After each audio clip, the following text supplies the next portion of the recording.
Teron Saranai. How are you all today?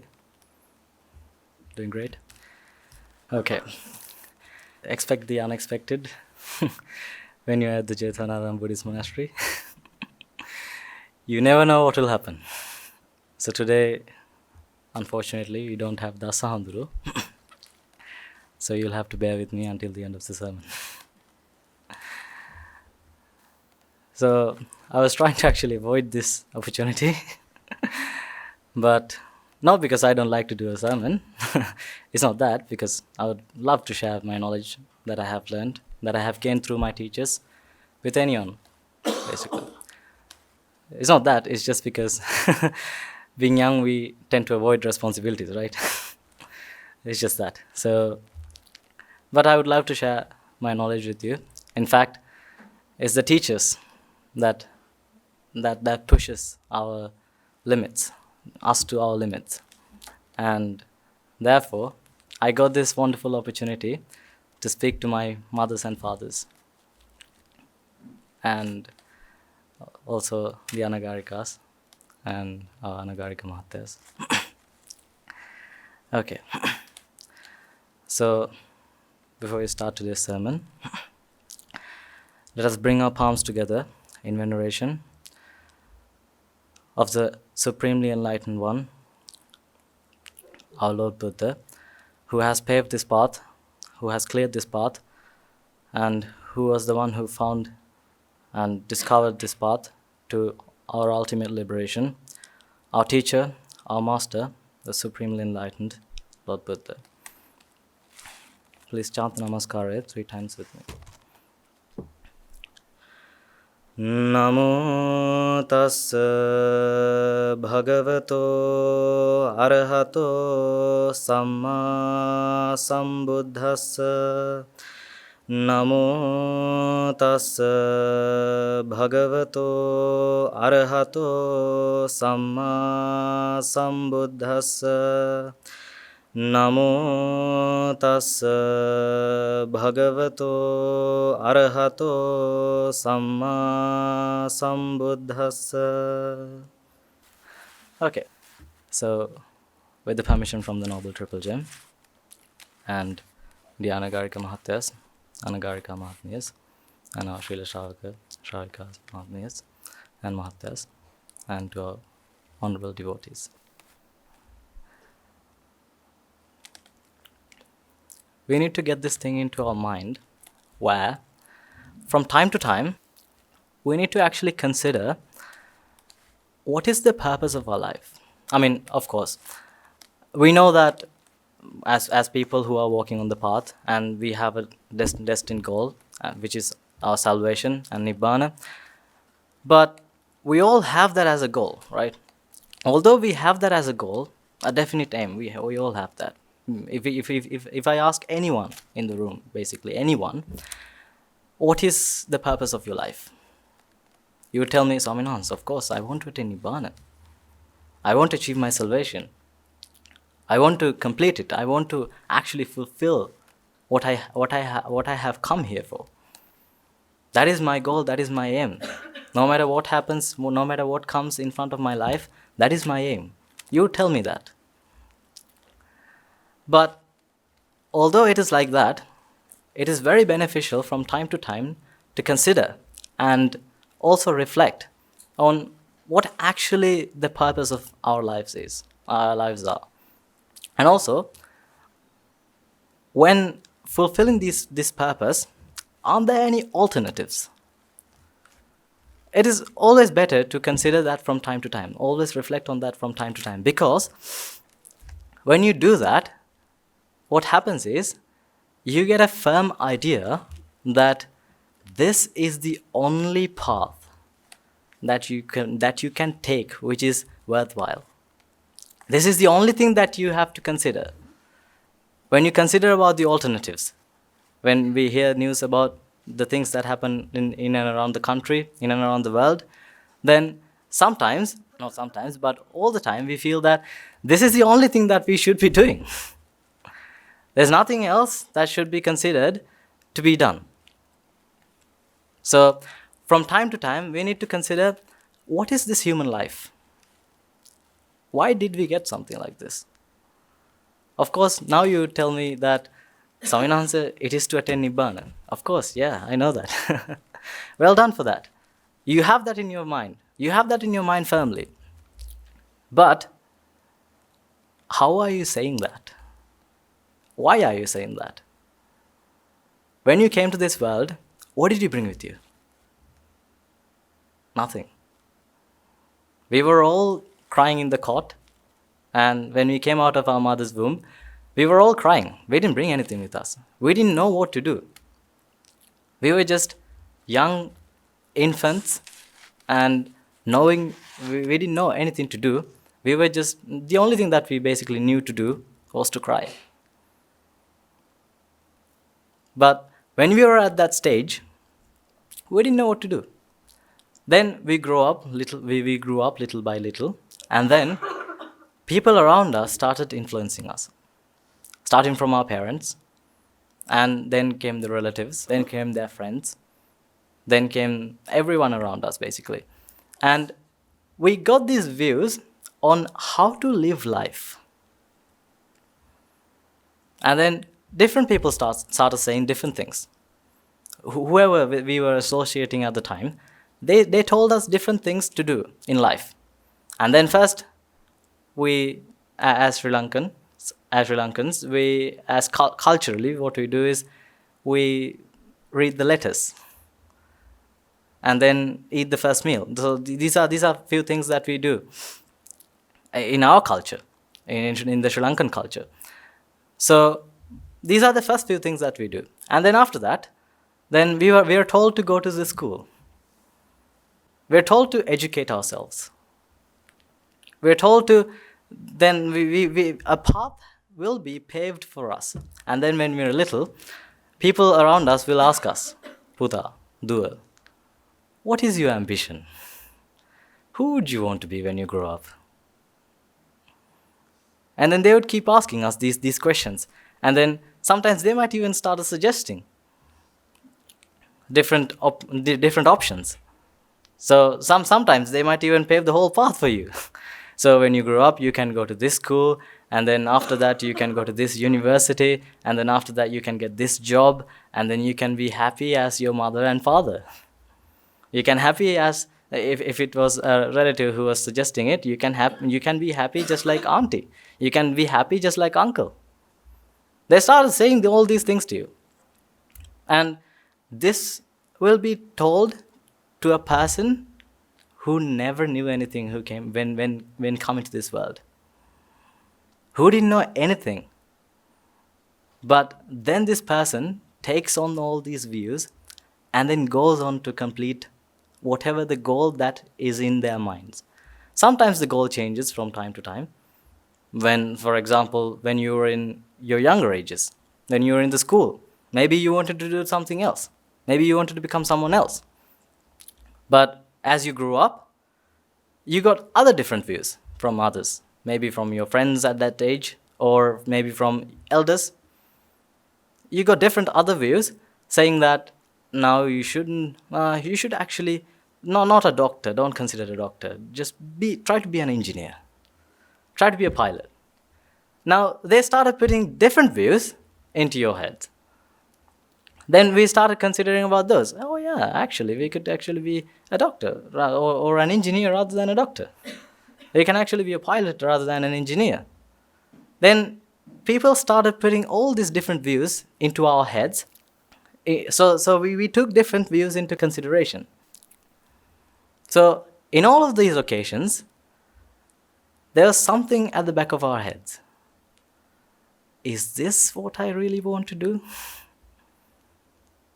Wasn't that actually at the back of your head? Is this what I really wanted to do? Is this the path that I have to take?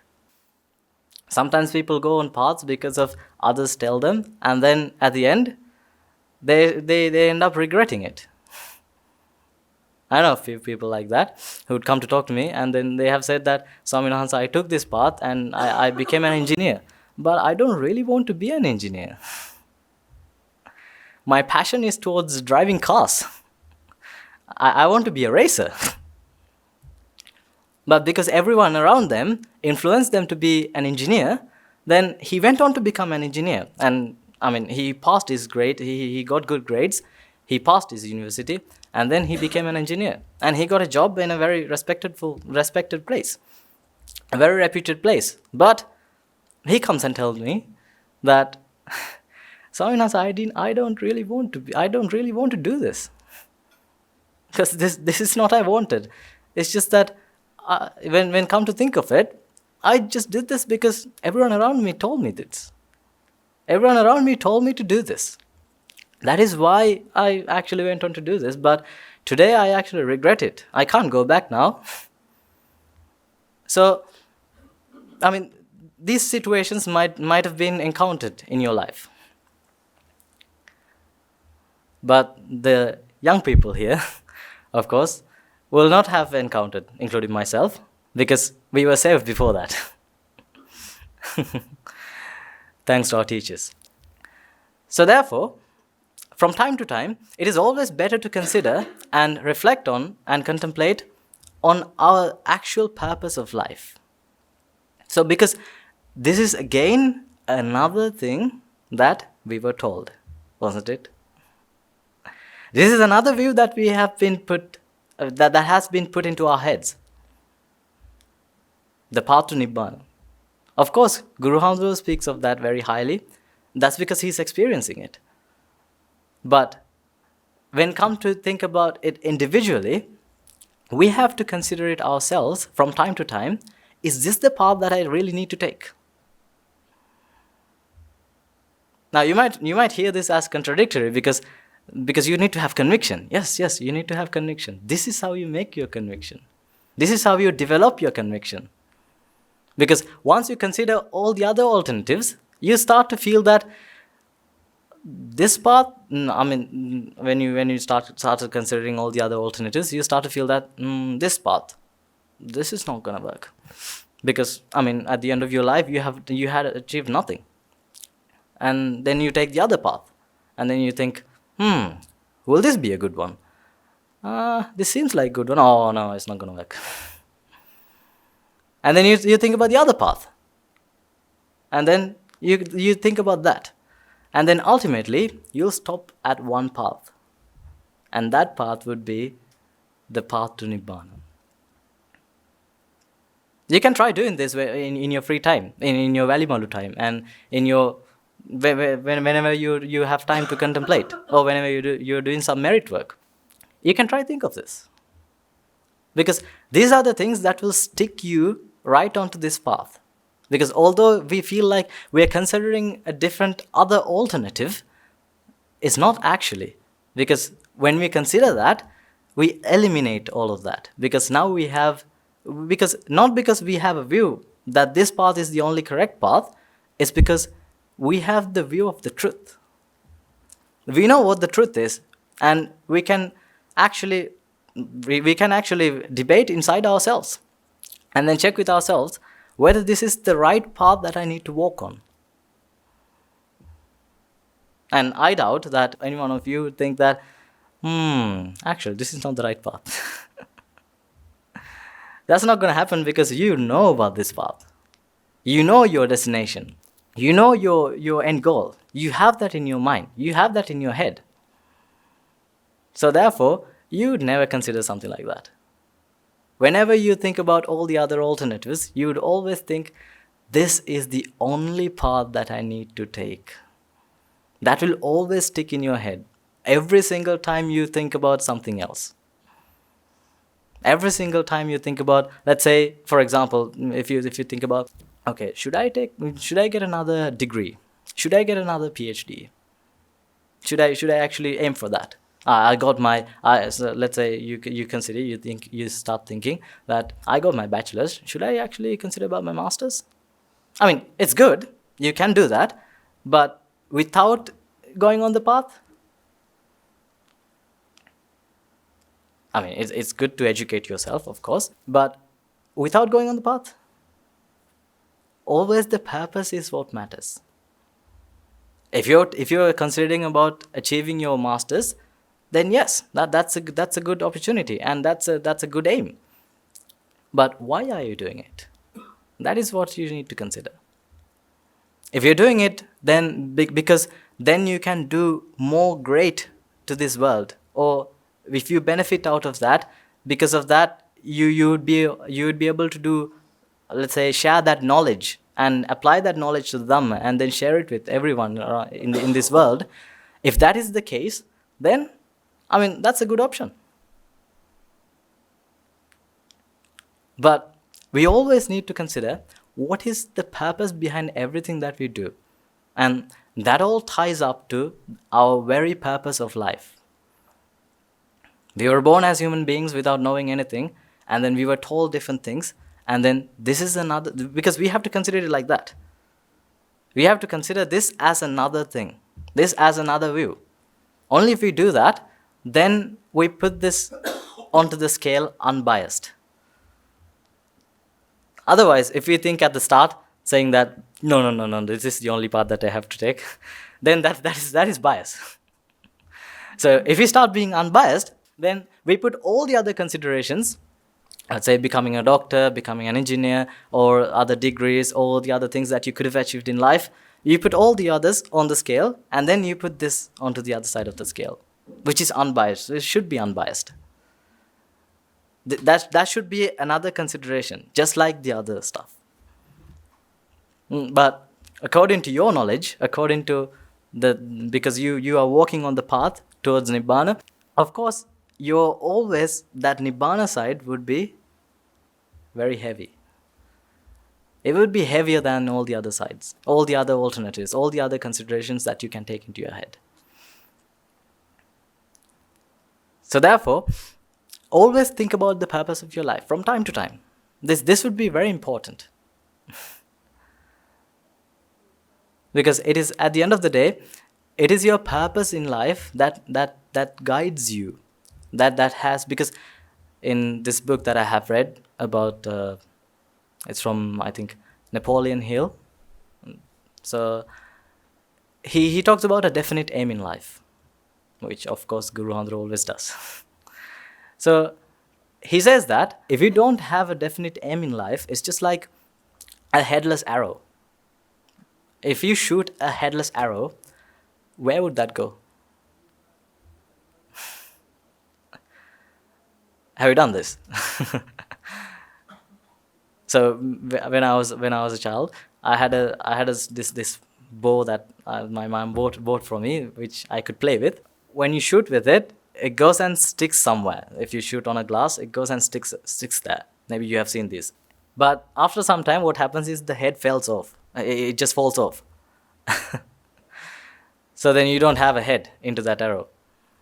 So when you aim at somewhere and then shoot that arrow, you're not actually shooting where you're aiming. You're aiming in a different direction, but the arrow goes in a different direction, because a headless arrow will always be like that.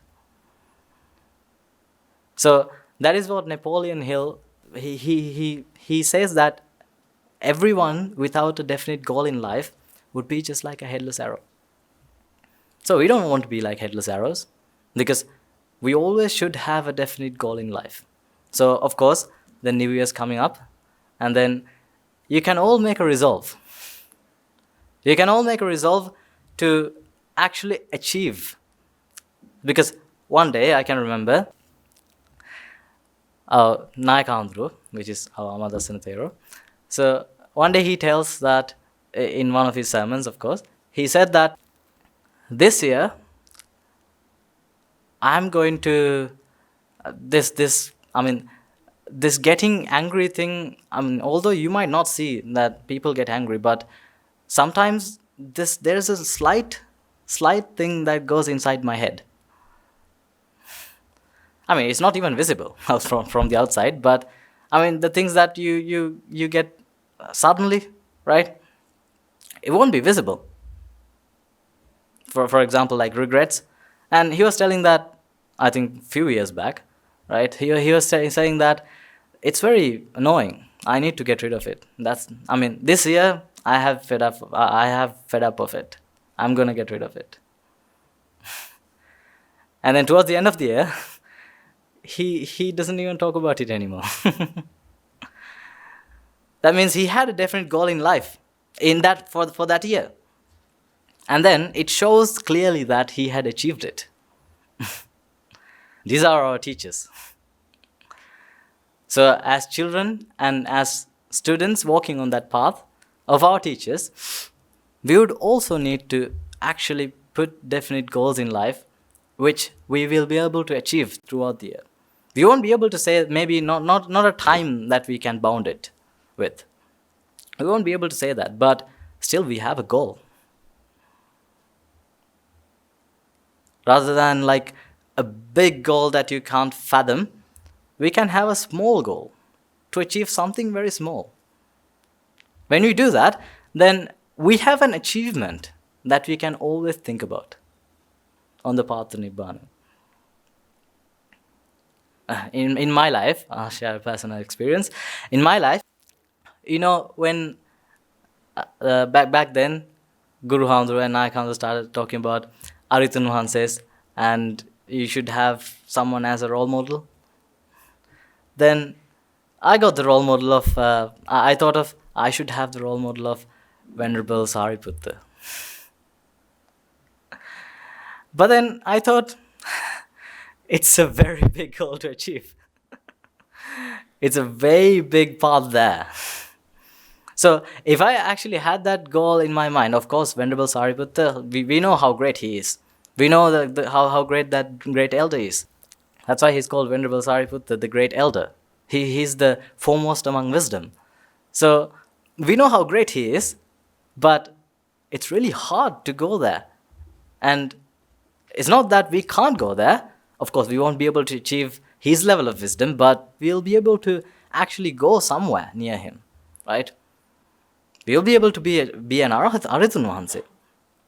But then I slowly realized that is a big chunk that I have bitten. And it is easier on the path to Nibbāna, because then you'll see, it is always easier when you bite in small chunks. Because as our teachers say, how do you eat an elephant? Do you eat the whole elephant at once? How do you eat a bear? Do you eat the whole thing at once? No. We don't eat the whole elephant at once. We eat one bite at a time. Just like we eat a plate of rice. Just like we eat a bun. Just like we eat bread. That is the same way you eat a whole elephant. And do you have to eat it in just one day? No, there are fridges. There are refrigerators. So you can actually put the elephant, I don't know whether you can eat elephants or not, but technically you can put it in the fridge just like you do to chicken. So you can put it in the fridge and then keep it there. And then eat one bite at a time. Cook one portion at a time. And then serve one spoon at a time. So we don't have to take the whole elephant into consideration and then think that, oh my God, how am I going to actually eat this thing? How am I going to finish this thing? It's not going to, that is not going to work. And also, what that will do is, that will actually leave us regretted. Or not just regretted, but that will leave us thinking that we have actually achieved nothing. We have achieved something, we have achieved lots of things, but we are actually focusing on something very far away. When we focus on something very far away, then we would always live in not fear, but disappointment. Thinking that, this looks like it's not going to work. So that disappointment does not bring a pleasant mind. Because we would always need a pleasant mind to reflect on the path, and for Dhamma to come into our head, we need a pleasant mind in our that is the environment that we need all the time. So as long as we have that pleasant mind environment, then we can actually reflect on the Dhamma. But what will happen if we don't think about the achievement that we have achieved? Then we are actually disappointed, little by little. Give or take, whatever the amount, we could be disappointed.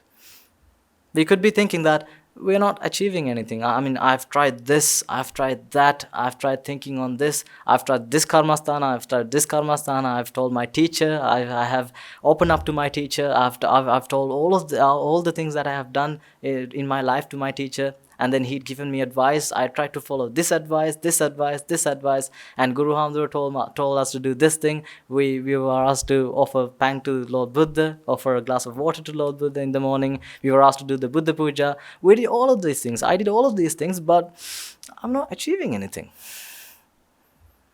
I tried all of these opportunities. I've tried all of these things that Guru Hamdur asked us to do, but I'm not achieving anything. We might start thinking like that, feeling disappointed in ourselves, feeling disappointed in the path that we are taking.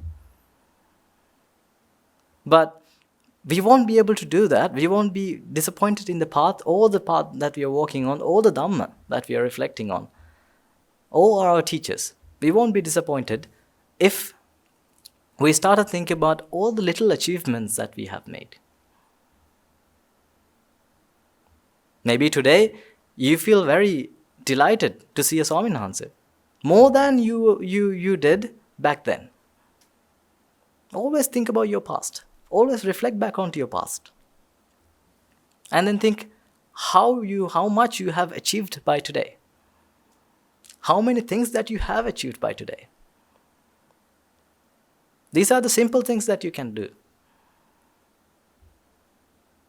So just like I shared, I had Venerable Sariputta Thero as my main goal, but then I thought that it's really hard to achieve. Not that it is not possible, but it's a big chunk that I took back in the day. But then I thought, okay, then I'll be like Guru Hamdru. That is also very big. Then I thought to myself about another Swaminathan in the monastery. So then I thought that first I'll be like him. This is my target. This is my goal. I'll be like him. I want to be like him. So then I took a smaller chunk, which I thought was small, but when trying to achieve whatever that he was doing and whatever that he was trying to show or trying to, I was looking up at him. So when trying to achieve that, I thought that this is not a small chunk, although it seems like, compared to Venerable Sariputta, compared to Venerable Guru Hamdru, it looks like a small chunk, but it is not. Maybe you can have goals to be, you don't need to say it to anyone, but inside your head you can have a goal. You can talk about it with your teachers, if you have teachers, right? So you can talk about it with your teachers. Maybe it could be someone, a fellow Srila Shravaka, a fellow Srila Shravika, or a fellow Anagarika Mahatmya for Anagarika Mahatmyas, or a Swaminathan for the Swaminathans, or Anagarika Mahatyas for the Anagarika Mahatyas. Or it could simply be the person who influences you in the Dhamma, who teaches you the Dhamma points. Maybe it's your friends. It could simply be them. First, try to achieve something very small, and then you'll start seeing progress. Because the mind always needs progress to see achievement, to see success. That's how the mind, that's how the ignorant mind is, of course, but we have to take advantage of that ignorance. Because the mind says a being who is achieving things. When the mind sees that, then the mind started seeing that, okay, I was here, but now throughout this year, I was living, and then today I have achieved this. I was thinking like this back then, but today I'm thinking like this. That is due to ignorance. But still, that we have to take as an advantage. Otherwise, the ignorance will take the better of it. If the ignorance started taking the better of it, then we start feeling disappointed in all the things that we have done throughout that time period.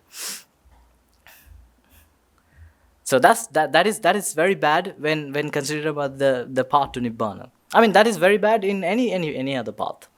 When you start, think about learning a language. When you started learning a language, we start feeling that, first few days, of course, because I'll draw something. I think you'll be familiar with this graph. Yes?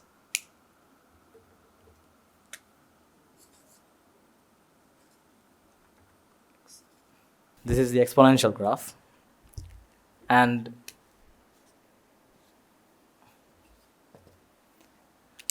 we are very familiar with this. This is how most natural things occur in this world. Most of the natural things, the things that belongs to nature, this is how they occur. So this is the same way that a business starts growing. This is the same way that we'll start learning something. So at the start, when we are here, we start feeling that there's not really any progress. Because look at it. It looks like it's not even moving up. But then at this point, again, very little progress. Not much. We don't have that. I mean, there's no significant amount of increase. At this point, now we'll start seeing small progress, but this is after a very long time. But then when you're here, now you'll start feeling that, oh my God, there is a lot of progress. I'm very different to the person who was yesterday. Now, it's very funny that because sometimes we listen to Guru Hamda's sermons that he done, the recordings, over and over again, right? But then he says that he doesn't even feel like listening to a recording of his sermon because in the evening, I wouldn't be thinking the same way that I was thinking in the morning. So that is how much progress he feels.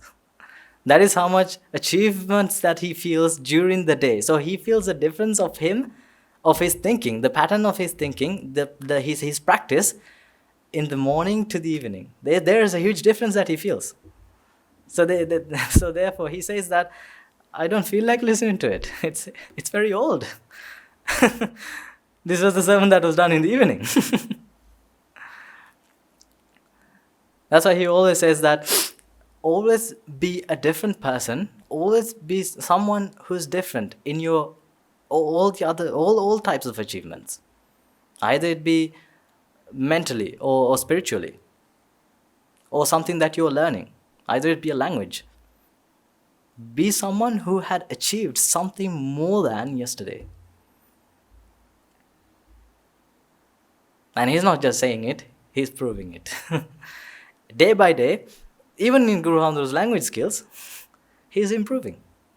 Maybe you might have spotted that if you come to the Guru Hamda's English sermons, he doesn't make the mistakes that he used to make, the grammar mistakes, of course. He doesn't make the grammar mistakes he used to make when he first started. Now he's becoming very fluent. So therefore, just like that, any natural thing occurs in this way. Learning something, learning to play an instrument, learning to sing, learning to maybe dance, I don't know. But any of those things occurs in this way. Because we see the 80 minus Anagarika Mahathas of the monastery, they start practicing the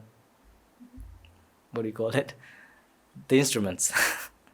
The drums and the horana, we call it, or the flute that I don't know the English word for that. Does anyone know? Okay, let's just call it the horana. Or the flute.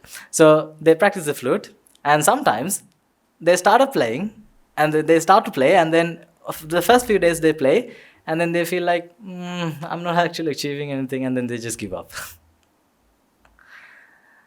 But those who kept on playing, now you will see a beautiful performance, just like you see every day.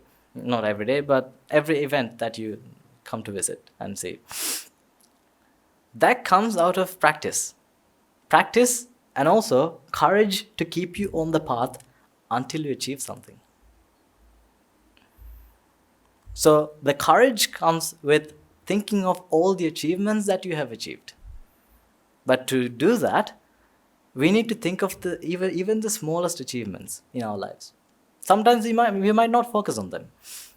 Sometimes they might not be very, I mean, they might not be very focused of our achievements. I mean, think about back in the day, that one Aryat Menin Mahanse, who comes to Venerable Ananda, and then she shares with Venerable Ananda, Swami Hansa, I see things, but I don't actually want to see. I don't actually want to look. I see things. I mean, I see it. I hear things, but I don't actually want to listen. I smell things, but I don't actually want to know what smell it is. I taste things, and I don't want to know what taste it is. I don't want to go the extra mile and then check what taste it is. I don't want to do that, but I taste things. So likewise, she talks about the five senses, and then she says, "Is this? Am I doing the right thing? Am I going on the right path? Have I achieved something even very small, or am I going on the wrong path?" So she asked this from Venerable Ananda, and then the miracle is, the irony of that is that Venerable Ananda is not even able to answer that question. He gets confused as well, according to the stories, who knows. Because at that time, I think Venerable Ananda Swami Hanse or Venerable Ananda had not become an Aritu Hanse. So of course, we don't know. So it's just the stories that we know about. So when she tells this to Venerable Ananda goes and asks the Lord Buddha, of course the enlightened one. And then Lord Buddha says that, of course, Venerable Ananda, it is a samadhi.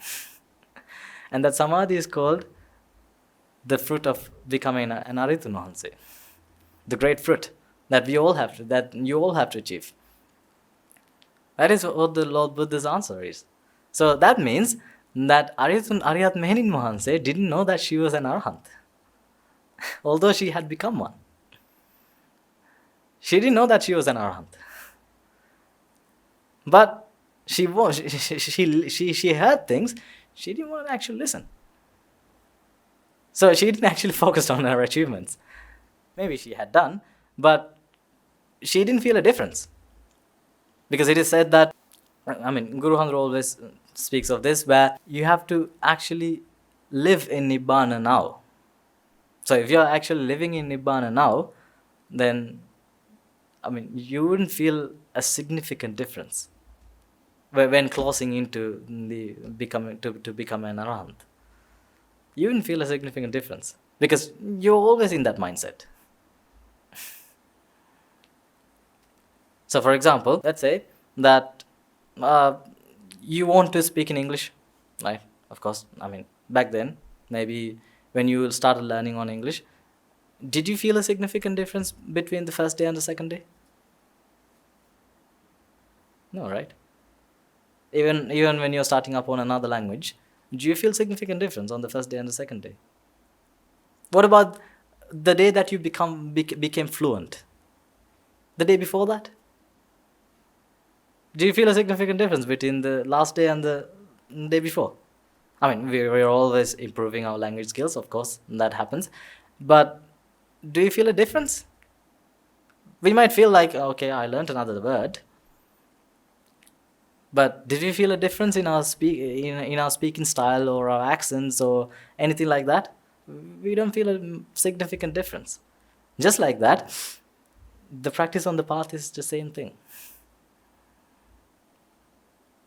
You're always keeping your head in the path. You're always keeping your mind attained and lean towards the path, and then you wouldn't feel a significant difference.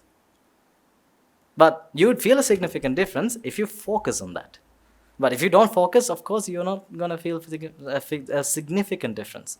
You might feel a small difference, but not like a huge achievement that you have made. But what I'm trying to say is that if you start focusing on the small achievements, you would have a very pleasant mind. You would have a huge conviction towards the path that you're walking on. You wouldn't have any doubts on the path. You wouldn't have any doubts on your teachers. Am I actually doing the right thing? You wouldn't have that doubt. Because you focused on it today, thinking that, did I achieve something? But this is not to say that frustrate over your achievements, thinking that, oh, I haven't actually achieved something. Not even very small things. Don't frustrate over that. But just think on, and also always reflect on the small things that you achieve. It could be simply saying sorry. Maybe back then you didn't say sorry. But now you say sorry all the time. Sometimes we hear that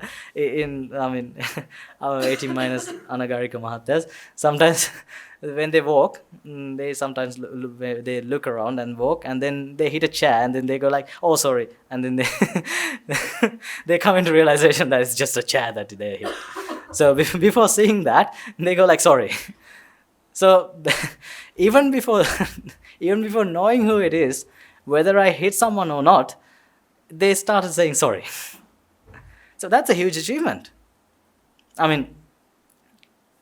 Personally, I haven't seen people who say sorry this much in life.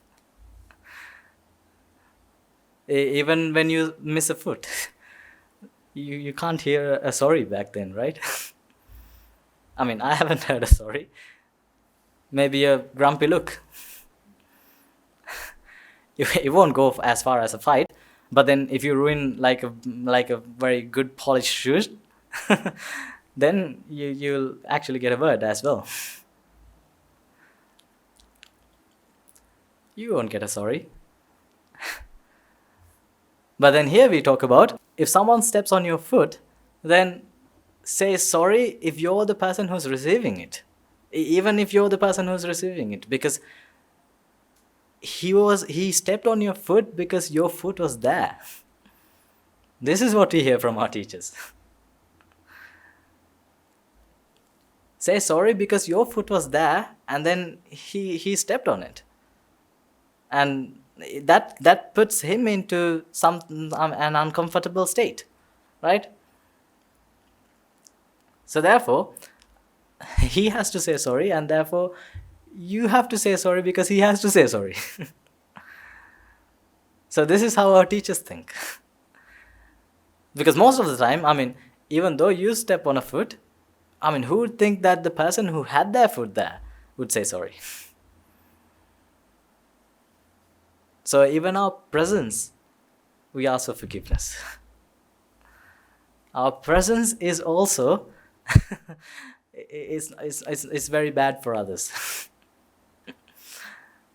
That's what people, that's how we consider ourselves.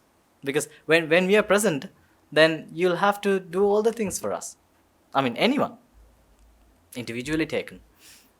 When we are there, then let's say because we are here, now we have to find food, right?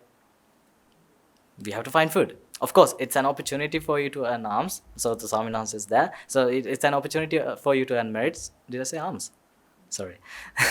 It's an opportunity for you to earn merits. And therefore, that's a good opportunity for you. But considering about that, it's actually a big weight to this world. Our being here, I'm not just talking about myself, everyone in this world. It's just a weight to this world, right? If we consider from another lens, we have to provide food, we have to provide medicine.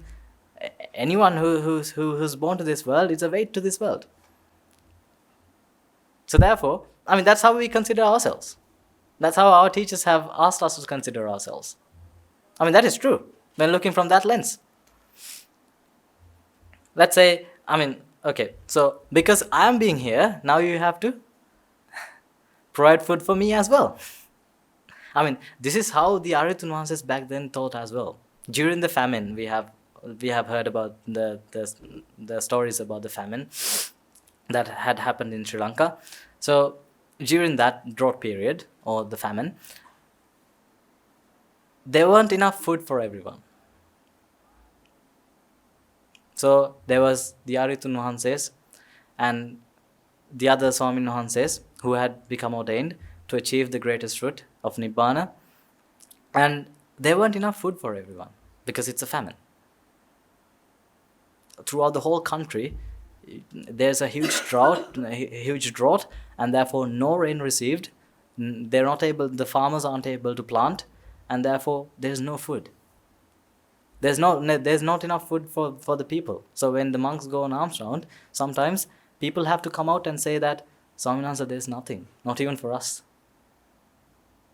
Because of course the people back then, they loved the Swaminatha just like you all. They loved the Swaminathas, although they didn't have anything, they gave. I mean, that is why they got. Because they had the mindset of giving. That is why they got later on. But at this drought period, during the famine, they didn't have anything to eat. But some houses, they had something to eat, something small for themselves, but they offered it to the Mahasangha. They offered it to the monks. So then these monks came back and they shared it with all the other monks. But then the Aritun Mahanses back then, they thought, if we stay, we are a weight to the other monks. Because then all the food had to be shared with us as well. This is how the Aritun Mahanses back then thought. All the food has to be shared with us as well. So, therefore, the amount of food that is there for others to consume will be reduced. And that is not good. Because I have become an arahant, that's how they thought. I have become an arahant, but all the other monks, they're still on their path. So this is how an Aritun Mahanse thought individually, to himself. So therefore, what I should do is, I should attain the Parinibbāna. Because they can do that. Once you've become an arahant, we have heard that you can make a firm resolve, and then you stop eating, and then because you're an arahant, you pass on to Parinibbāna. So they thought about that. They thought to that degree. So all the teachers were left, because of course the other students, which are the other Swaminahanses, need to attain, at least to become Sotapanna. To become a great Sotapanna, a stream enterer, they need a teacher. So all the teachers were left, but all the other Aritun Mahanses, they passed on to Parinibbāna. On purpose. Because they thought of themselves as a great burden to this world. Of course, when we consider it, an Aritun Mahanse is not even a slight of a burden, but that's how they considered. Because at that time, given that occasion, they felt that they were a burden. Because they had to share all the food, and then the amount of food that could be consumed by all the other Swaminahanses and all the other people, even the people, they considered about them. Because they had achieved what they need to achieve. So they left all the teachers, hopefully, luckily, they left all the teachers, and then all the other Aritun Mahanses passed on to Parinibbāna. That is how they thought, ladies and gentlemen. That is how they thought. That is an Aritun Mahanse's mindset. I mean, we see that in our teachers as well. That is how they ask us to think, even from the food example. That was just a simple example, but this is like a huge level of that. A very big level of that. I mean, it starts from the foot. It starts considering, so we consider ourselves as a burden to everyone around us. Of course, in one lens, right? In one perspective, but in the other perspective, of course, we get to hear the sermons from the Swaminahanses, of course. So there is a benefit, and we get to do merits, a lot of merits, because due to the Swaminahanses, and that is another perspective. This is a perspective that we need to think on individually. So don't think that, oh, this person's existence is a burden to this world. Don't think like that. But this is how we have to consider individually when we think about ourselves. Only when we think about individually. When you think about individually about us, from time to time, we need to consider ourselves as a burden to this world. So therefore, the best thing to do is to attain Nibbāna and then get out of this world. So then we stop being a burden to this world. Every child who is born to this world, aren't they a burden? This is one other lens, of course.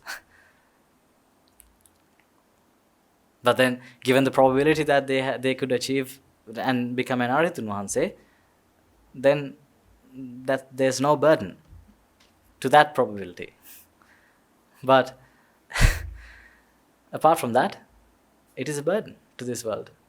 This world has to produce more food, right? Someone has to go to the powerhouse to produce electricity. Someone has to work in the government. Someone has to be the president to make sure the country runs very well. Someone has to be in the police to make sure that no one does crime and nothing happens to this newborn. Someone has to be in the army to protect the country from threats. So this random person has to go to work as well. So everything is interconnected. And which comes back to how I get the sermon as well.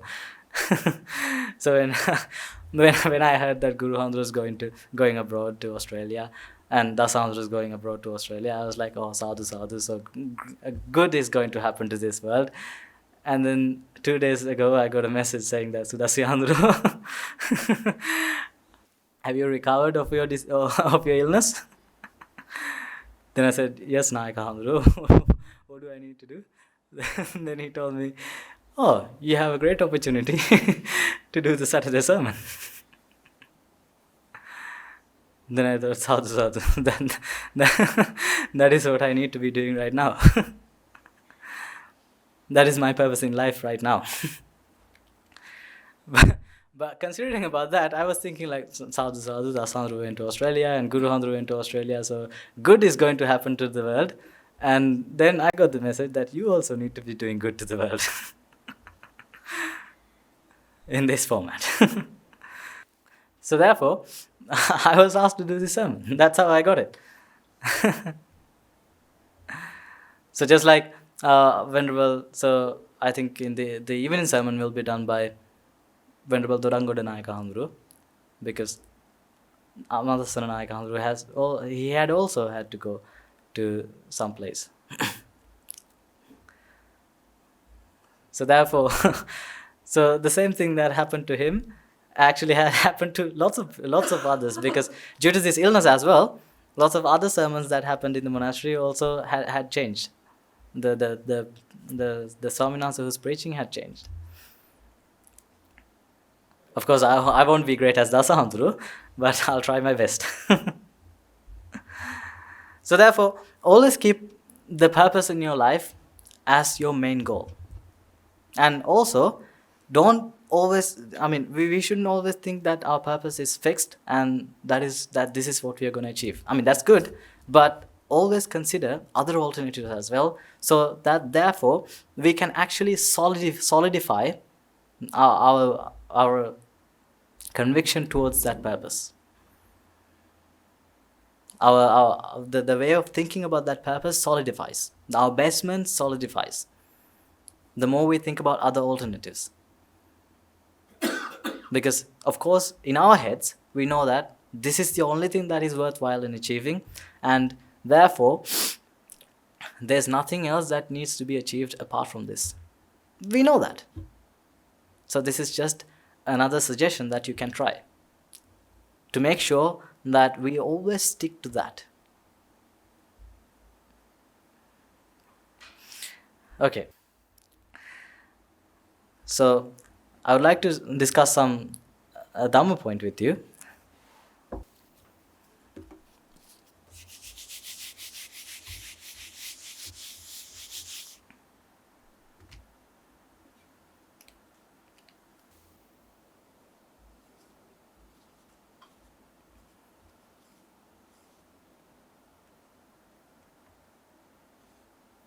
Everyone knows my drawing is bad.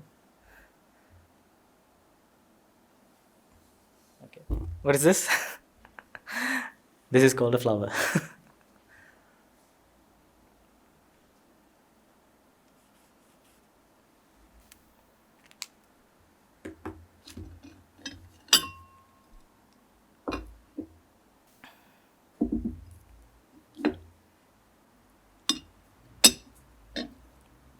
Okay. I drank water on purpose to ask you the next question. What happened to this flower?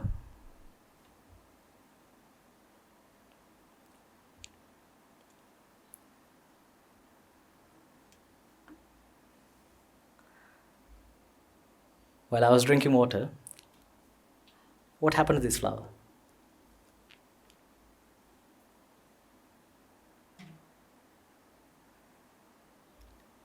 It was the same, wasn't it? Now is it a different flower? What happened to the one I drew? My beautiful flower.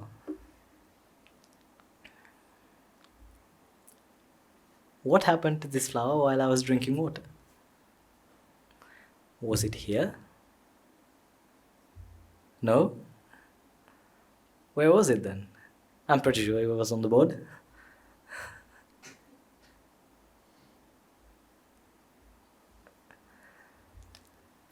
Now I get why everyone draws flowers when they want to draw something. Because it's easier to draw. You can't draw an elephant.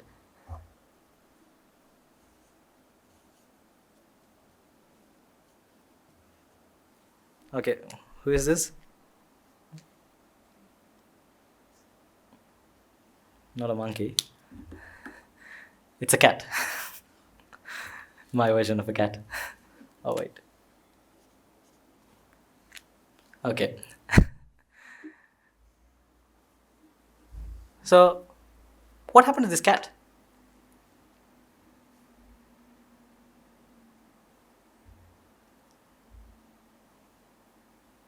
While we're waiting, what happens to this cat? There's no cat. Okay. That's profound.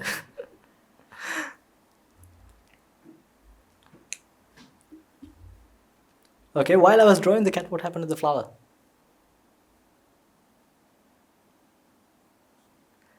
It was just on the board, right? Was it? Okay, let's say that there is an actual flower in this room. Okay, let's say that.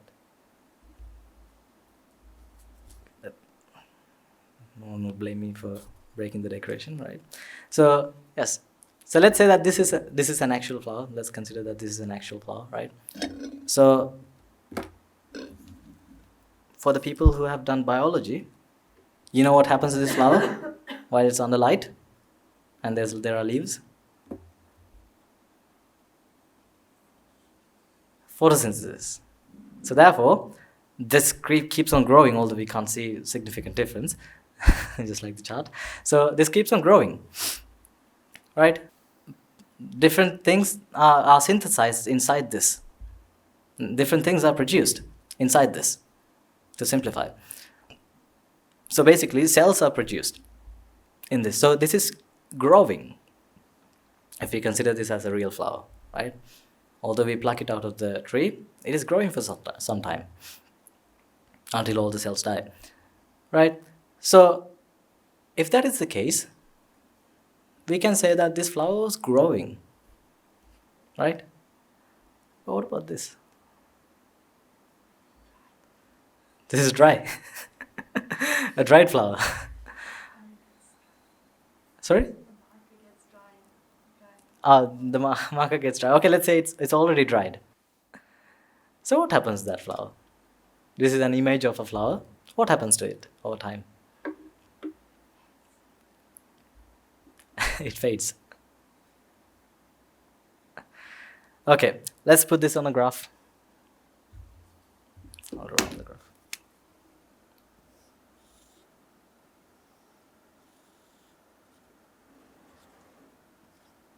Now you'd think that when I was doing A-levels, my favorite topic was graph. Yes, it was. Okay, so let's say that this is time, right? Although you know that we will take time for now, right? Okay. This is time. This is at t equals 1. And this is the flower. Let's say the growth of the flower, right? So that's denoted by G. Does this look like a G? It does to me from this angle. Okay. So this is time and this is the growth of the flower, right? At t equals 1, what was the growth?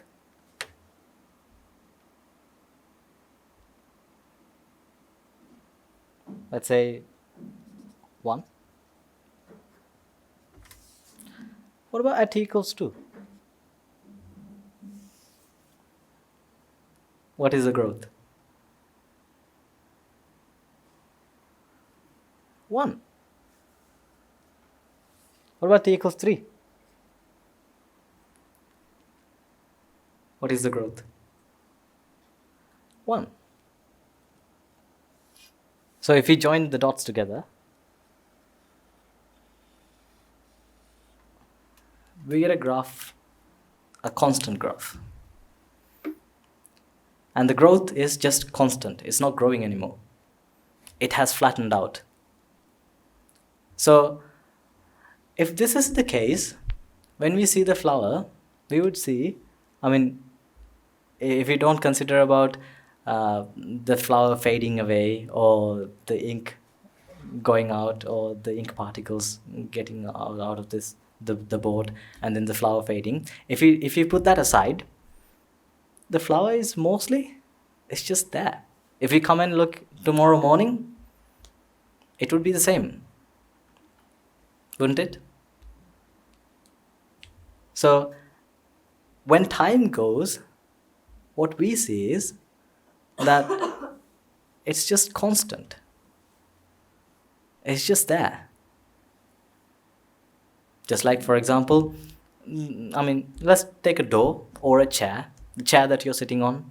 If you come tomorrow and check the chair, it is the same. You can't see a difference, can you?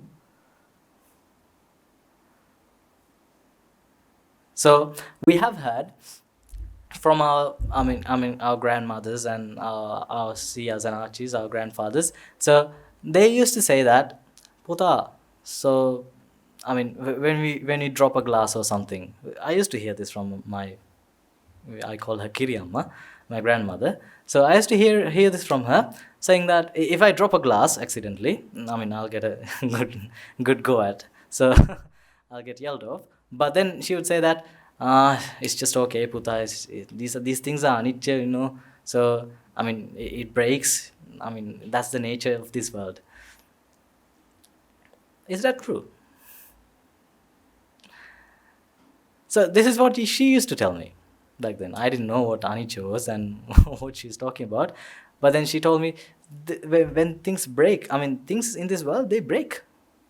You can't stop it. Archie will be only for a few years. She tells me this. You can't say no to it.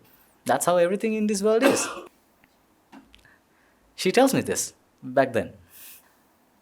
So I was thinking about that, and then back then I was just a child, and I didn't know what she was talking about. But then she was actually on to a point. But is that the point that we talk about as well? So this flower, we said that it is constant through time. No growth, no fading out, nothing, but it was just there. If you consider about your chair, if you think about your chair, it's just there. It's just there throughout time. If you think about yourself as well, you wouldn't see a significant difference from today to tomorrow. But when you take a huge time period, just like for a few years, then you would say that, oh, my hair has grown. My hair has grown. It has gone grey.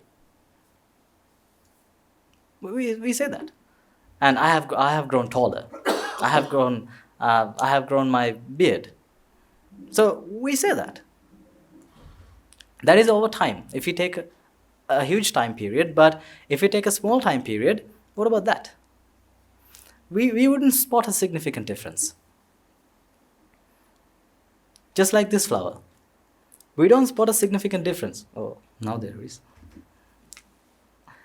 But we didn't spot a significant difference before that. So is the flower there then? Is it always there? So what is anicca then? Does this have to break or change in order for it to be anicca?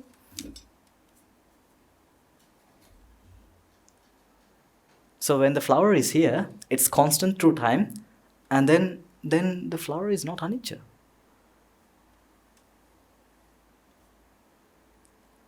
This is what I back then used to call my Achi's anicca, because that's how she used to refer to anicca.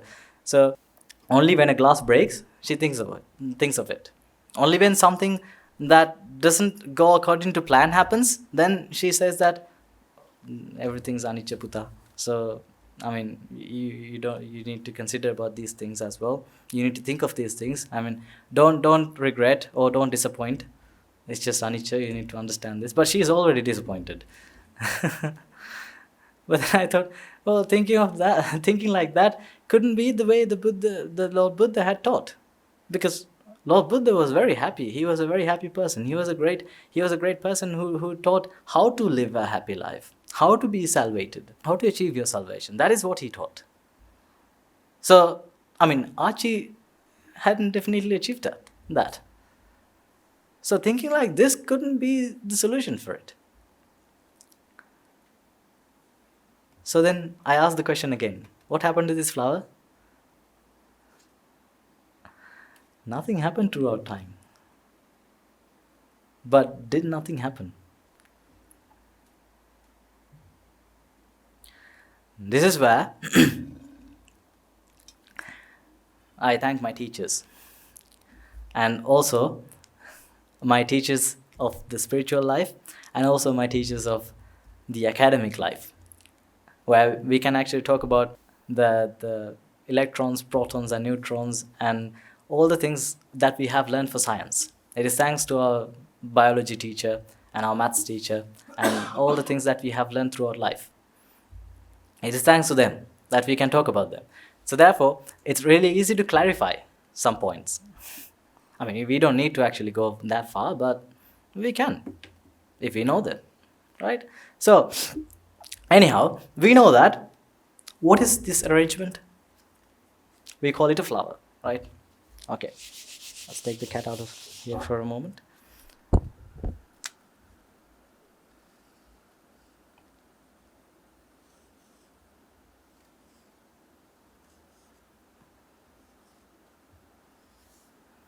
What is this?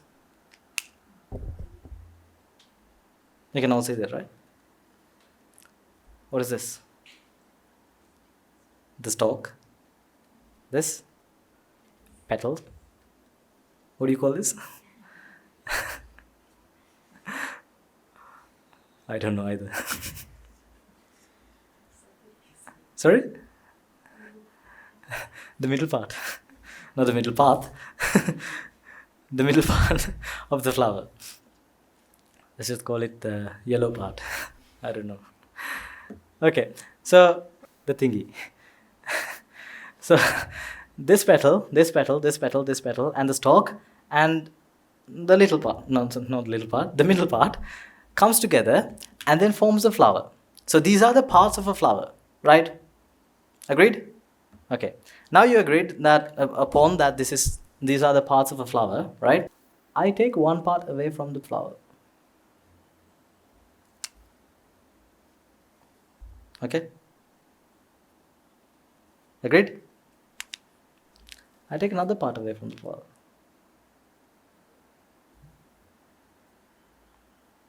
Yes? I take another part away from the flower. Yeah? I take if I take that, the petal will also go. I take another petal of the flower. Yes? I take the middle part away from the flower as well. Yes?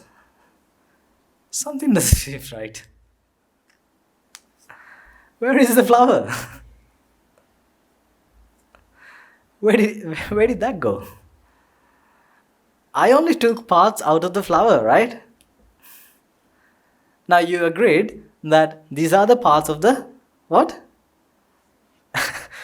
Flower. And I took parts out of the flower. And where did the flower go? Where did that go? Is it somewhere here? Doesn't look like. Where did the flower go? Not this flower. Where did it go? And the same with the cat. So these sermons are done cruelty free. So I don't want to take parts out of a cat. So, but the same with the cat. So where did the parts? The parts, I took them away. But where did the flower go?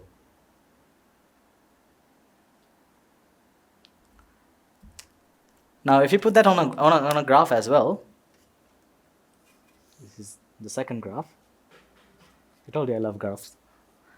So, this is t equals 1, 2, 3, 4, and then let's say this is 1, the growth of the flower, right? And then what happens to the growth? It decreases, right? Because it's not growing, it's just reducing in amount, right? So at t equals 1, it was 1, and then it slowly reduces over time, and then it goes down. This is the growth of the what? Flower. So when we talk about a third object in this world, we have to do that because we have to always talk about a third person, a third object, because otherwise we'll have to always talk with the parts. Huta, can you bring me the petals, the middle part, and the stalk for the Buddha puja? No, we can't do that because that's not practical, and that's impractical, right? So we can't actually do that. Can you ask that hair, eyes, and nose, and the two arms and legs to come over here? Then he would come up to you. Which eyes, nose, hair, and 2 arms and legs you want me to call? So that's not going to work, because then we can't live. But what we need to understand is that although we refer as a flower, is not something other than the material that is always there, that are always there. Flower is not something other than the petals, the middle part, and the stalk. Flower is not something other than that, because tell me, when is this a flower? Now is it a flower? No.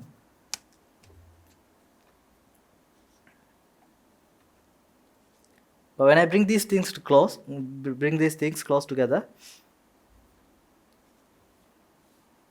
now you say, that's a flower, Swami answer. At which point did the flower come here?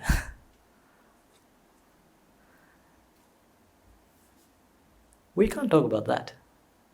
We can't say that at which point the flower came here, because a flower didn't come here in the first place.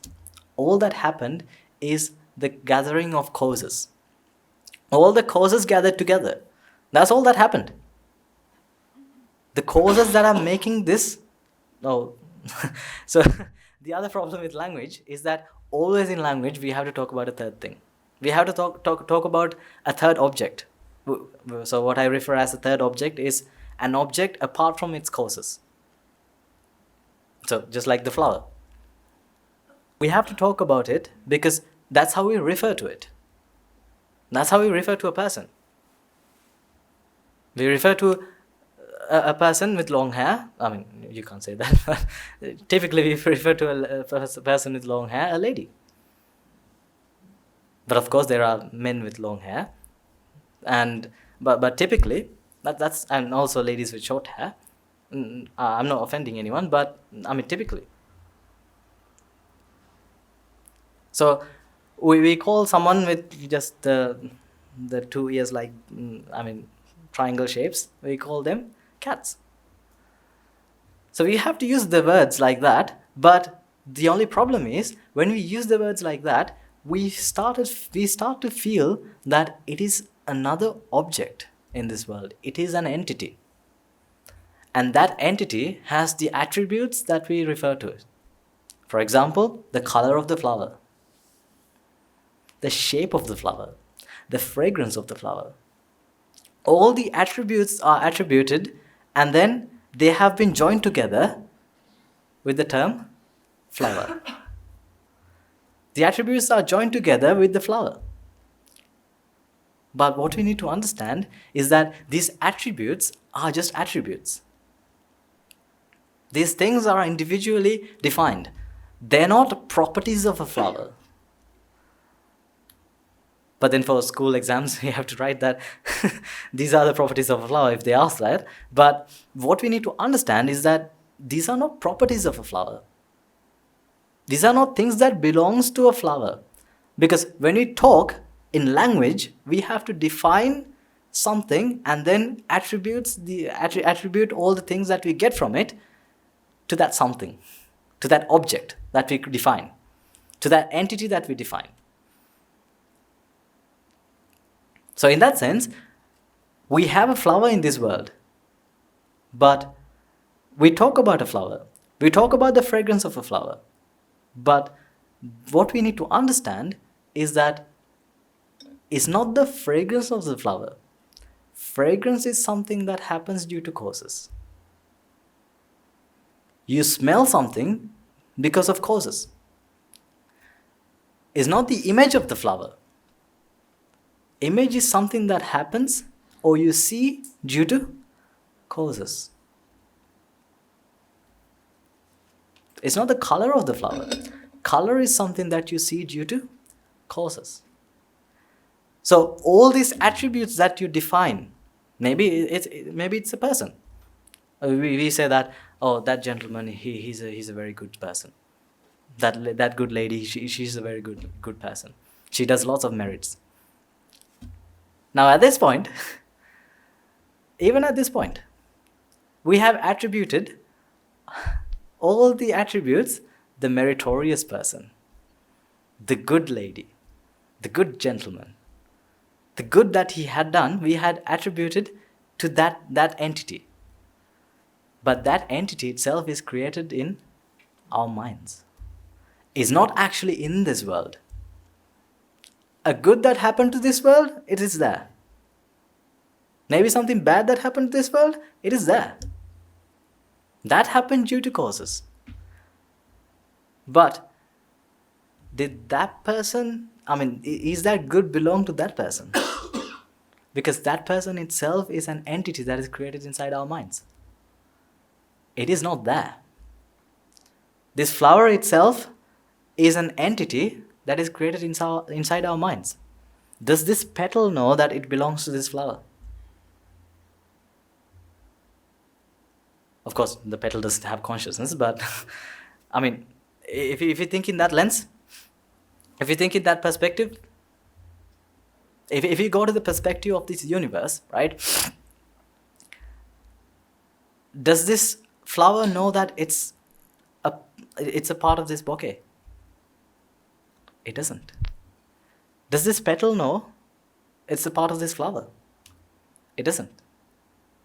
If you ask the petal, are you a part of a flower? Well, you can't actually ask a petal either. But then you'll have to keep digging then.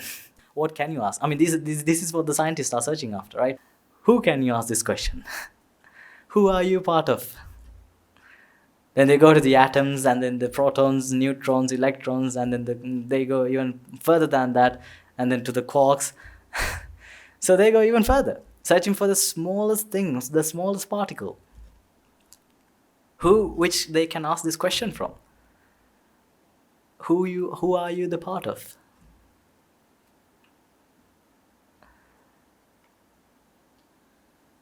So when we were learning for exams, first we learned at I think grade 8. So we learned that was it Sir John Dalton or Ernest Rutherford who found the atom, who discovered the atom? Any 8th graders? I can't remember exactly, but so I think it's John Dalton. Is it? Yes, thank you. So I think it's Sir John Dalton who found the atom. And then I think Sir Ernest Rutherford came up and said that the atom is also divisible. You can find subatomic particles in it. And then he discovered the protons, neutrons. I'm not sure whether he discovered that, but then protons, neutrons, and electrons were discovered. And then it kept on going further. And then up to the quarks. And then even smaller than that. So then scientists keep on doing this. They keep on searching for the smallest particle to ask this question. Do you know that you're part of this? First they ask the atom, and then they prove to themselves that it was in vain, because atom can also be splitted, so you can't actually ask the atom. So they're still searching for the very smallest particle to attribute this. But somehow they might manage to come across the Dhamma. If they do, then sadhu sadhu, that will be great. And then they would understand that the phenomenon in this world, the theory of everything is different. The thing that happens in this world is anicca. That is universal. That is natural. That is nature. So, just like that, I ask you the question, when did this flower or when did this thing become a flower? It never becomes a flower. But this structure, we call it a flower. That's why Venerable Vajra Maharathirnya, as I can recall, if my memory serves me right, sometimes it doesn't, or it is Venerable Sila Maharathirnya, either of these two Maharathirnya, had said a very profound stanza. I'll share a part of it with you. She says that Yata anya tarang bijang kette vuttang viruhati patavi rasancha agamma sinehancha tadubayang evan kandocha dhatuyo chacha ayatanaime hetum paticca sambhutang hetu bhanga niruchyati. So she says, Yata anya taram bijang. Just like when you throw a seed to kette vuttang viruhati, a good field, a good fertilized, very well made field. When you throw a seed onto that field, what happens? Patavi rasancha agamma. It takes all the things the nutrients that are on this earth, and then it grows into a plant. Sinehancha tadubhayam. Then she refers, Evan kandocha dhatuyo. Just like that, this skandha, the 5 senses and our perception, all of this, just like that, chacha ayatanaime, all the ayatana, hetum paticca sambhutang, hetu bhanga niruchyati, causes come together and give rise to a manifestation. And when causes are not there, the manifestation would not be there. So that is why she refers like that. So she gives a beautiful example of a plant growing. It is not that the seed, the plant coming out of the seed, is it? I mean, was that tree that you planted inside that small seed? Today it's a big mango tree. But what did you plant? Something very small as the palm, right? That's all you planted. But today, it's a big tree. It's a massive tree. Was that tree inside that seed? I mean, it was not, right? But then, where did that tree come from? Did it come from inside the seed? That's how it seems like, right? At the first few days, you see the sprout coming out of the seed. Is it coming out of the seed? Was it inside the seed to come out? No, it was not. It's just causes coming together and then giving out a manifestation. And then it goes on to grow, to become a very tall, massive tree. But it becomes that little by gathering causes. So that's the tree that grows. But what about this flower? It doesn't grow.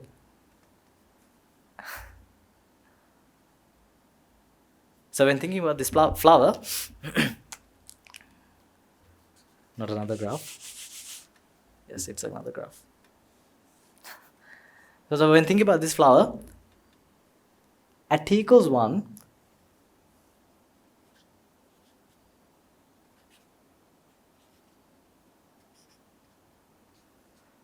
the growth was 1. Yes? At t equals 2, the growth was 2. No, sorry, it was 1. It is constant, but we have actually considered about the wrong variable, which is time. So now do we see that time has nothing to play in this?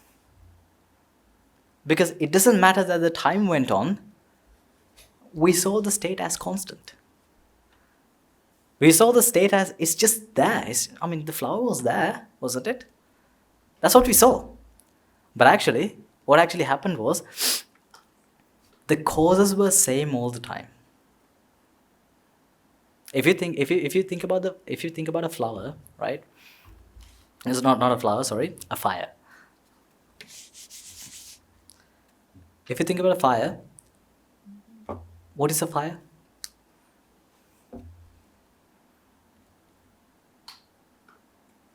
So you have the burning substance, combustion supporter, which is oxygen, and then the ignition point. So these three things come together to build a fire. Yes? Okay, let's say this is an oxygen molecule. Right? This is let's say it's a candle wick. This is an oxygen molecule. This is a candle wick, which is at its ignition point. And then when combined with this, it gives us a small fire. Agreed? Okay. This is another oxygen molecule. If this does not come here, what happens to the fire? Does it die out? It doesn't happen. It's not that the fire dies out. That's the story that we say. That's what we say. Because we put the things into the time. We put the things into the timeline and then say that the fire was there and then now it had died out. But actually what had happened is that this oxygen molecule didn't come close enough. Or the heat of this reduced. Or someone removed the wick itself. That is what happened. So what actually happened was a fire did not occur. Because the causes were not there for the fire to occur. This is what you call Nirodha. So Guru Hamza refers to it as just like how a wheel stops turning. So when you think about Nirodha, so Rodha means in Sinhalese it's a tire. So how does a wheel stop turning? When you apply brakes, what happens? Is it that it stops or it does not move anymore? Which one is it? For it to move the next part, it doesn't get energy. That's what happens. Just like that, the candle and the fire the next oxygen molecule does not come close enough. Or this, let's take the oxygen molecule. For this example, this is heated up and you have the wick, but the oxygen molecule does not come close enough. So therefore, the fire does not happen. You can't say it's the next instance. It's just that the fire does not happen. Because when you talk about an instant, then again you put it into the timeline. So that's not going to work. So it's just that the fire is not happening because the causes are not there. So let's say, we say that the candle,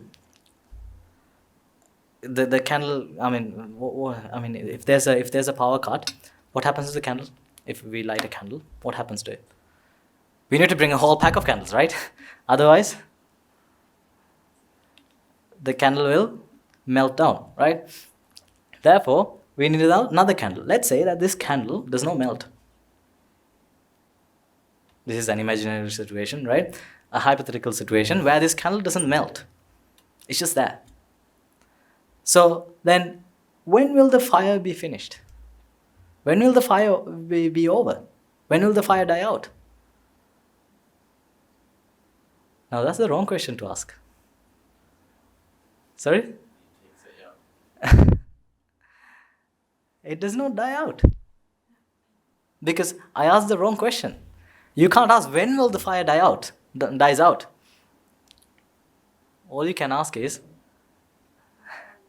what makes the fire die out? Or what makes the fire not happen anymore?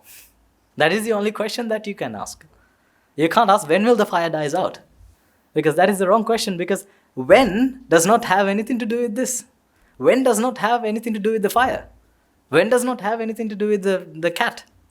When does not have anything to do with the flower or the tree. When is not a question. But all we ask is, all the time, when? When will this happen? When will this happen? When will this asteroid hit the earth? These are the questions that we ask, right? When? But for all of those questions, the answer would always be a what and how. So we'd been asking the wrong questions in life. We had been always asking, when? When will this happen? When will I get this? When will I get this? Then, of course, although our parents wouldn't realize, but they would give an answer. But they would answer the question by what? They would tell us a time. For example, let's say we want to go on a vacation, right? And then we ask our parents, Mom, when will we go on this vacation?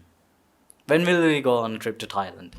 When we ask that, then she says, in her head, she thinks to herself that, okay, so I need to get the salary of this month and then the salary of next month, and I need to save up, and then I need to spend it on this as well, and then she calculates inside her head and then thinks that, okay, we can go at the end of this year. She tells a time, but what did she actually thought of? The causes. She actually thought of the things that needs to align, the things that needs to come together in order for that to come up, in order for that manifestation to come up, which is going to Thailand. That is what she thought. But then at the end, she thought that, of course, as people, we can think of a probability of events happening in this world. And therefore, we thought she thought that, okay, at the end of this year, we will be able to have enough money, which is the cause, to go to the trip to Thailand. But then did she consider about the illnesses that you're about to get? We don't know what will happen the next day. But always when we think about our futures, it's always good, isn't it? When you're planning our future, isn't it always good? We don't mostly consider about the things, the bad things that could happen, right? When you plan our future, even in our path, we always resolve that to attain the supreme bliss of Nibbāna. But what about the other challenges on the way? What about all the other drawbacks on the way? Of course, there wouldn't be regrets, but what about just like the illness that's going around in the monastery? Did we expect that? No.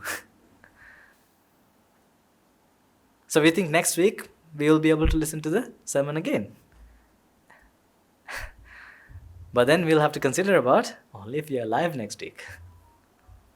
If the Swaminatha is not here, then there will be another Swaminatha, of course. But individually, if we are not able to make it here, then will we be able to listen to the sermon? Will we be able to listen to the sermon? No.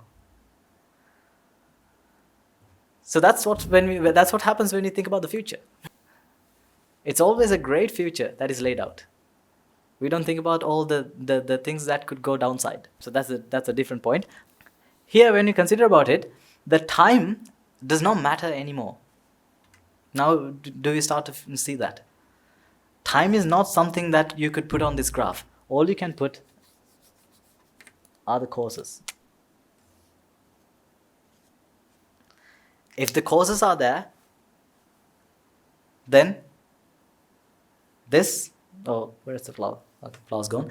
If the causes are there, the flower would always seem as it is, just like this fire. If the causes are there for, let's say, now that there are causes, tomorrow morning there are causes, next year there are causes for the fire, and then you would have this fire going on. What I feel is that could be why the temples, so usually, our temple in our village, it had a lamp called the Dolos Mahepahana. Yes, thank you very much. It lights up throughout the whole year. That could be a suggestion proposed by an Aritun Hanse back then, for people to understand about this concept, that time does not matter. Because when we think about a fire, we feel that, it's gonna die out in few minutes or few hours, right? But somehow, some Aritun Hanse might have come up with this brilliant idea to put a Dolos Mahepahana, which is a lamp that lights up throughout the whole year, because people would go and fill oil into that basket, and then the wick would light for a very long time, and then you switch the wicks. So therefore the fire is constant throughout, not constant, but the fire would be there every time you look in there. So that is what you call a Dolos Mahepahana. So Dolos Maha is the 12 months. So it will always be there for the whole 12 months of the year.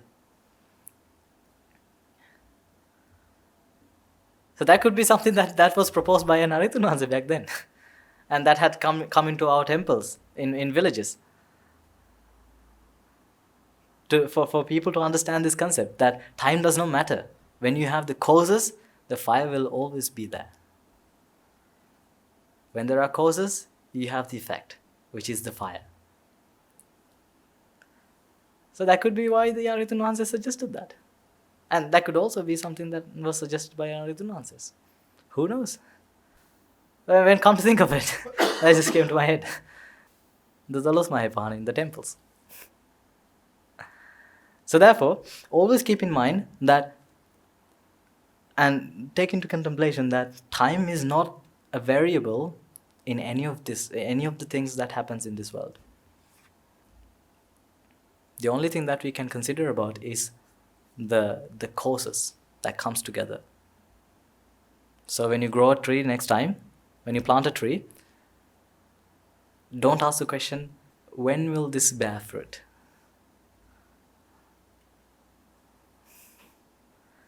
You have to ask the question, how will this bear fruit? And then you'll have to go through your biology notes to find out how will it bear fruit. So that is always the question you should ask. And when some event happens in your life, always think that, okay, these are the causes, or try to see the causes. Try to see that as an effect of causes. Not that something happened in time. Because that is what we have practiced, right? To see something as that happened in time, but actually, it did not happen in time. I mean, even when you go to funerals, what do you ask? The the relatives of that person, the close family members of that person, who had passed on, who has passed on, we go and ask, what happened? She was like, I mean, I saw her last week. I saw her yesterday. What happened? So yesterday, seeing her yesterday is not a cause that she would be here today. Seeing him yesterday is not a cause that he would be here today. We asked the wrong question. But we asked the right question at that time. What happened? How? That is the right question to ask. But we also suggest that we saw her yesterday, which means that we were expecting to see her today as well. But that is not a cause, that is not a variable. The only variable is the causes that would give rise to effects, that would give rise to manifestations in this world. That is the only thing that keeps or gives rise to manifestations, which are causes, not the time. Time does not have to do anything with it. Okay, so I think the time that has been given to us is coming to a close. So keep this in mind, and also try to focus on the achievements, the very small achievements that you have made throughout the journey towards Nibbāna in your life. Always get into your head the merits that you do, of course.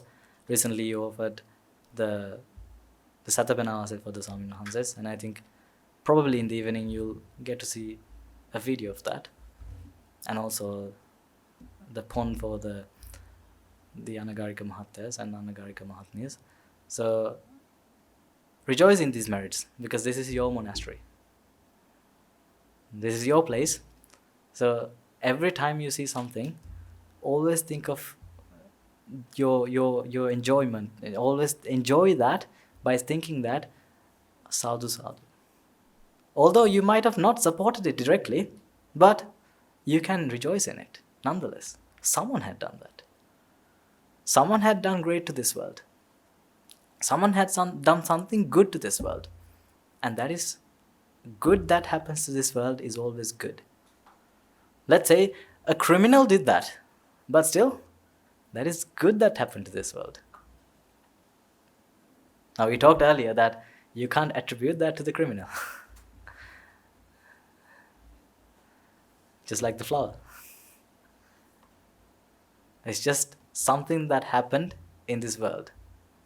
It's an event that occurred. That occurred due to the causes.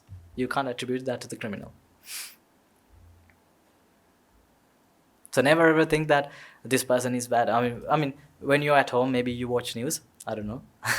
So I can't remember the last time I watched news, which was like 6 years ago before I ordained.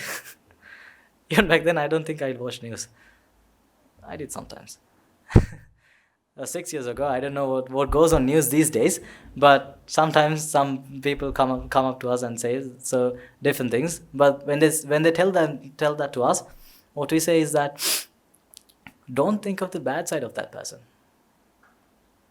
Sometimes people say that although he did this good, he's a bad person, so then, I mean, if that is good that you're talking about, don't think about the bad side, because that is another part.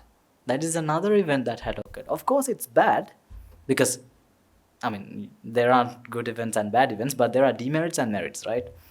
So, of course, it's a bad deed. And, of course, that mind had earned demerits because of that. But what about the good deed? Don't attribute it to a person. See that as an event and rejoice in it. That is what we told them.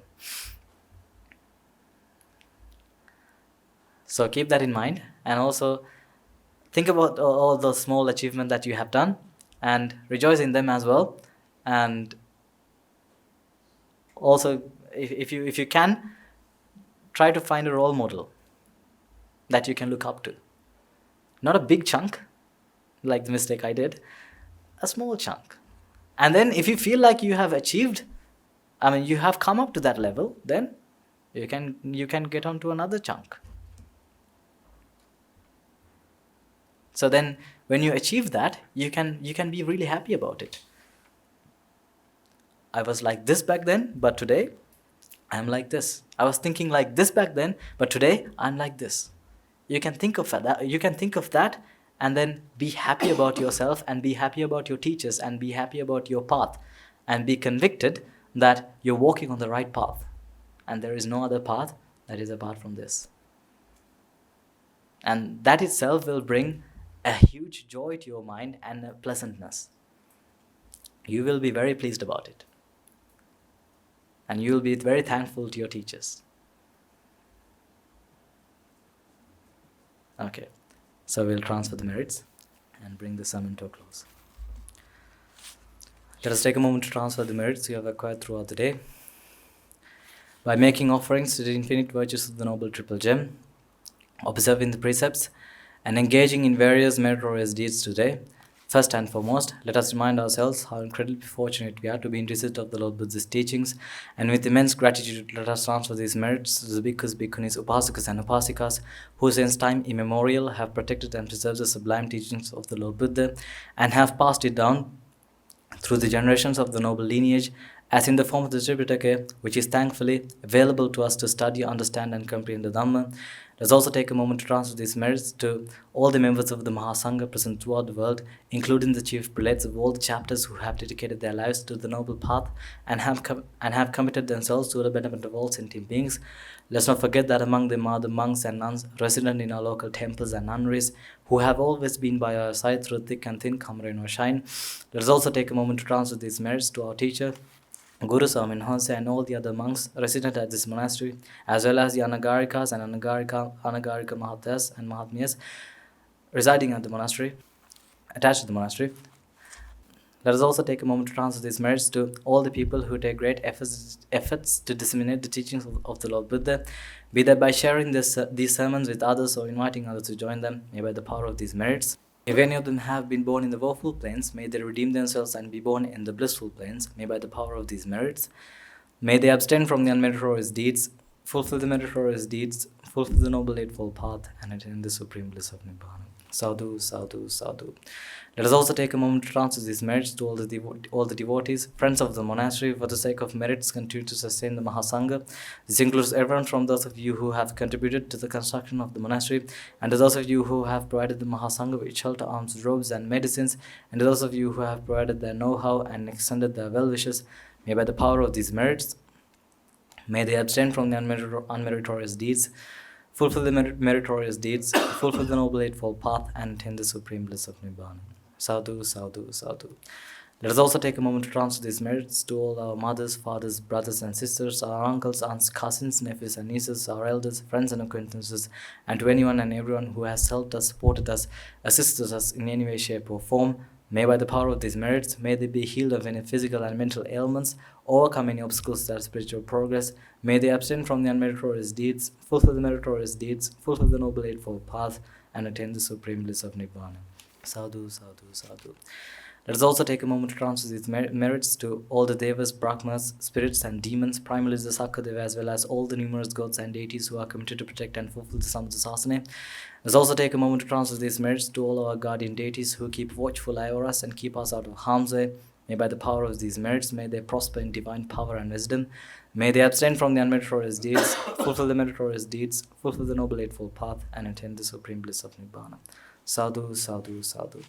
Let us also take a moment to transfer these merits to all our ancestors who have predeceased us, to all who have been our friends, families, and acquaintances in this infinitely long journey of samsara. Let's take a moment to transfer these merits to them. Let us also take a moment to transfer these merits to all the members of the armed forces as well as the police force who have sacrificed their lives to protect the peace and harmony of our nation. May all who lost their lives in war, be they friend or foe, rejoice in the merits you have acquired throughout the day.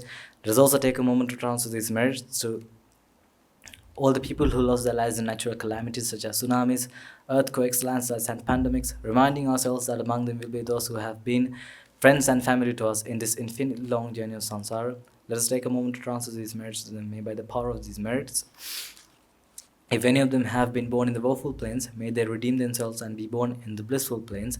May by the power of these merits, may they abstain from the unmeritorious deeds, fulfill the meritorious deeds, fulfill the Noble Eightfold Path, and attain the supreme bliss of Nibbāna.